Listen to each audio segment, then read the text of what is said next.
Fox 10 Gulfstream. This is Next Weather.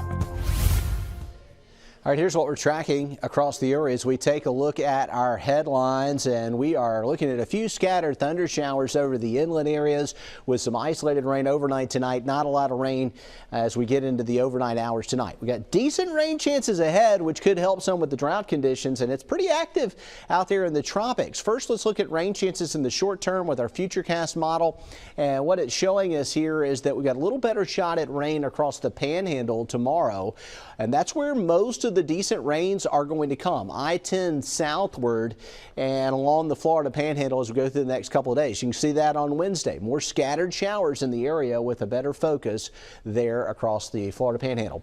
This will likely not develop, just an upper feature in the Gulf. And then we've got Philippe, and then behind that another wave, and both systems look like they may be open Atlantic systems and not entering the Gulf of Mexico. The odds of development on this next feature, 80%. Let's look at Philippe first, and it's going to struggle to maintain its intensity as a tropical storm. This weekend could be more like a 40-mile-per-hour system according to the long-range track, and there's a lot of variability on where this thing may actually end up. So we'll just have to watch Philippe as it struggles in the Atlantic. Behind that, the next invest, the next wave, is going to gain latitude and take a similar track to Philippe, at least for the next 7 days, based on what we're seeing. Low temperatures tomorrow morning at 71 in Mobile. 73 in Pensacola. Kind of sticky out there, and here's what's happening in the short range to finish out the week. Rain chance only 30% tomorrow. Little better shot Wednesday at 60%. Back to a scattered chance Thursday and much drier on Friday. Temperatures will be down a little because of the rain. Overnight lows around 70 degrees. Now, it's nice to see some rain chances, and over the next few days we're going to see that opportunity, but we have a long way to go to pull out of this drought. Meteorologist Matt Barentine explains. The hope in the next few days is to get some showers and some rain to help us out with our drought situation. We've been looking at this map now for weeks, and it just keeps getting worse. Larger areas in the severe, larger areas in the extreme drought. It's not just locally that we are dealing with this. We're also dealing with this regionally, and you can really see that here in the river conditions. This is the river report from the National Weather Service. I know it's a lot to read, but just look over here. You can see the orange. That means below normal. The red means much below normal. So all of our rivers and streams are very low, and it's going to take a good bit of rain to eventually bring these back up to a higher stages and to help us out.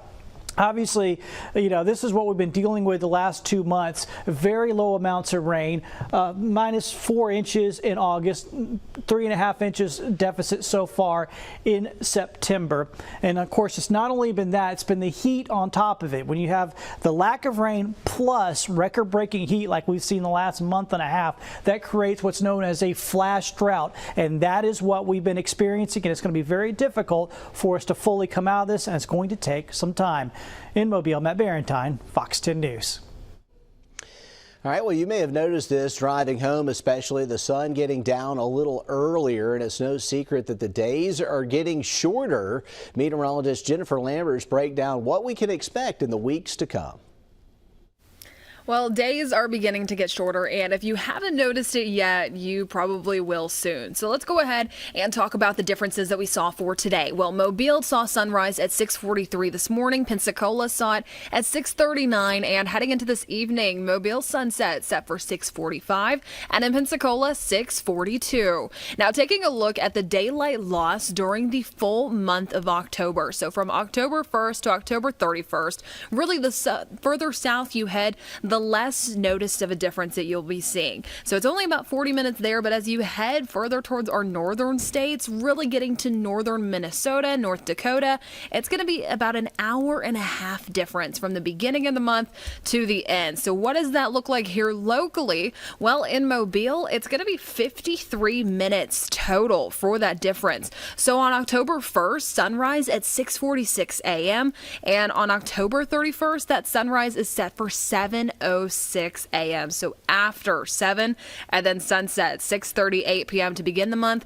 By the end of the month, we're getting closer towards 6:05. And just a reminder, heading into early November, we fall back. So that sunset time will only be a little bit before 5 o'clock, just a few weeks later. So you really begin to notice those differences. Again, more sunlight loss during the month of October, and it's only going to continue as we get closer towards December. And enjoy the sunlight while we have it. Reporting in studio, meteorologist Jennifer Lambers, Fox 10 News. All right, here's our 7-day forecast, and with that changing of the seasons and those longer nights, you'd think we'd get some cooler weather, but we just don't see it as upper ridging wants to build in here. And so temperatures will stay in the 80s, but upper 80s by the weekend. Overnight lows in the upper 60s down the road. A little drier next week and probably a little hotter too as we get the heat building back in by the middle of the week next week. So fall still a little ways off, but it won't be too much longer now. Thanks for joining us here on Next Weather.